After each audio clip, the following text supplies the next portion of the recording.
கள்ளக்குறிச்சி கள்ளச்சாராய மரணங்களை அவ்வளவு எளிதில் தமிழகம் மறக்காது. இந்நிலையில் கல்வராயன் மலையில் அதிரடிப்படையினர் ஆய்வு செய்து வரும் நிலையில் தற்பொழுது சட்டம் ஒழுங்கு ஏடிஜிபி டேவிட்சன் தேவாசீர்வாதமும் நேரில் ஆய்வு செய்து வருகிறார். இது தொடர்பான கூடுதல் விவரங்களை வழங்குவதற்காக இணைகிறார் எமது செய்தியாளர் பழனிவேல். வணக்கம். தற்பொழுது கல்வராயன் மலை ஆய்வில் அதிகாரி ஏடிஜிபி டேவிட்சன் தேவாசீர்வாதத்தோட வேறு யார் யாரெல்லாம் பங்கெடுத்திருக்கிறார்கள், எந்தெந்த பகுதிகளில் இந்த ஆய்வு பணியானது நடைபெற்று வருகிறது, விரிவான தகவல்கள். வணக்கம் சார்.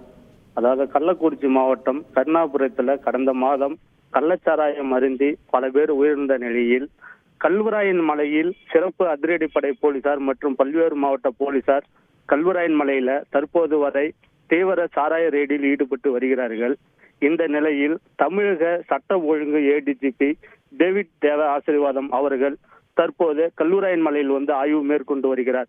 அவர் குறிப்பாக சிறுகலூர், சேராப்பட்டு, வெள்ளிமலை, குறும்பாலூர், ஆவலூர் உள்ளிட்ட வனப்பகுதி கிராமங்களில் தற்போது வரை ஆய்வு மேற்கொண்டு வருகிறார்.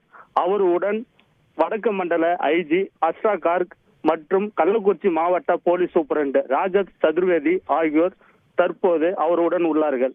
அவர்கள் கல்வராயன் மலையில் கள்ளச்சாராயத்தை கட்டுப்படுத்துவது எப்படி என்பது குறித்தும் கல்வராயன் மலையில் உள்ள சட்ட ஒழுங்கு பற்றியும் போலீசாருடன் தற்போது விசாரித்து வருகிறார்கள். நன்றி பழனிவேல், உங்களுடைய விரிவான தகவல்களுக்கு. செய்திகளை உடனுக்குடன் தெரிந்து கொள்ள உடனே சப்ஸ்கிரைப் பண்ணுங்க.